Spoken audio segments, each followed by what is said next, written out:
Hello everyone, मैं अंकित दीक्षित बुंदेलखंड बांदा से।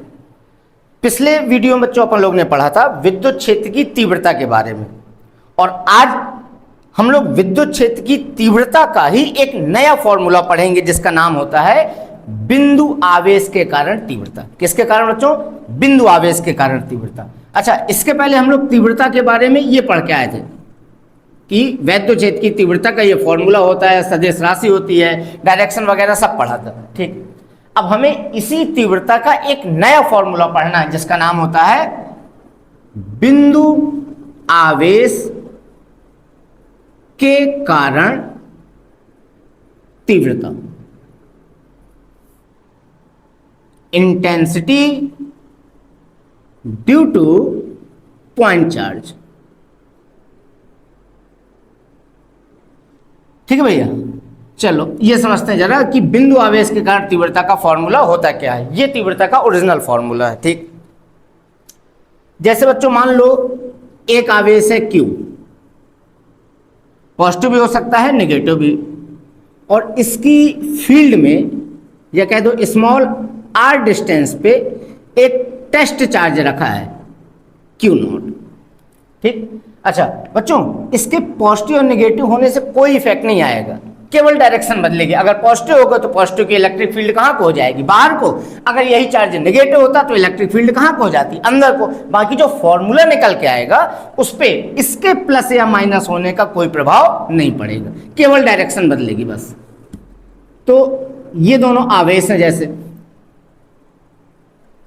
तो बच्चों कूलाम का नियम कहता है कि अगर ये दो आवेश हैं और इनके बीच निर्वात या वायु हो तो इनके मध्य लगने वाला इलेक्ट्रोस्टैटिक फोर्स का फॉर्मूला बनेगा 1/4 pi epsilon not mod of Q1 mod of Q2 upon r²। आवेशों के बीच निर्वात या वायु हो तब ये वैलिड। अच्छा, मॉड लगा है मतलब आवेश का चिन्ह नहीं लेना।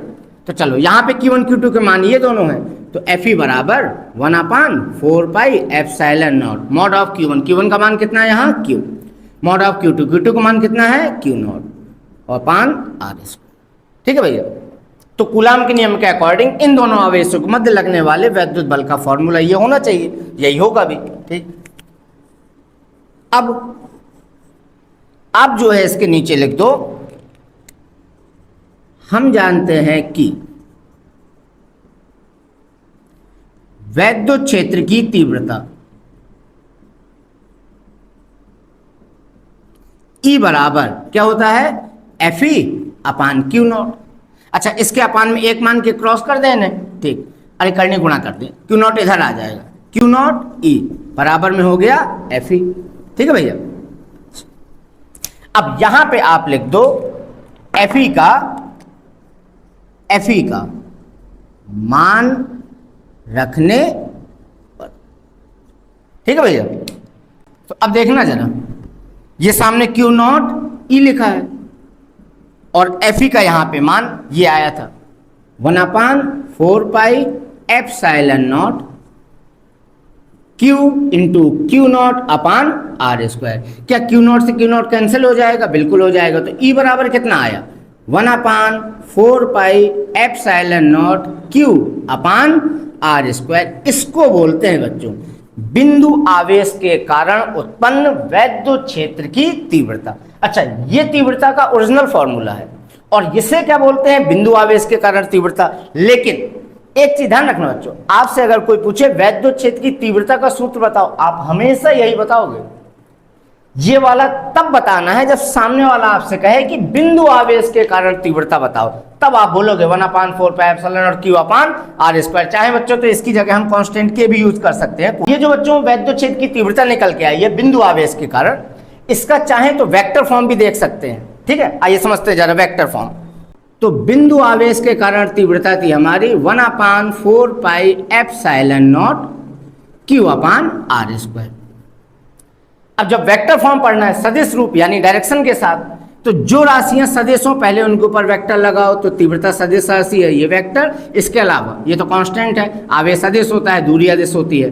तो 1/4 pi epsilon not Q upon r² लिखने के बाद लास्ट में चिपका दो r कैप। अब वही दो क्वेश्चन, आर कैप का नाम क्या है, आर कैप का काम क्या है। तो बच्चों आर के ऊपर क्या लगा है, कैप, यानी कि ये है यूनिट वेक्टर। क्या है ये, यूनिट वेक्टर। और आर कैप का काम क्या है, दिशा बताना। किसकी दिशा बताएगा, तीव्रता की दिशा बताएगा। तो यहां लिख दिया अपन लोग ने, आर कैप क्या है, यूनिट वेक्टर है। आर कैप क्या है, यूनिट वेक्टर। चलो इतना रख देते हैं, आर कैप यूनिट वेक्टर। अच्छा, आर कैप का काम क्या है, तीव्रता की दिशा प्रदर्शित करता है। आर कैप का काम क्या है, तीव्रता की दिशा प्रदर्शित करता है।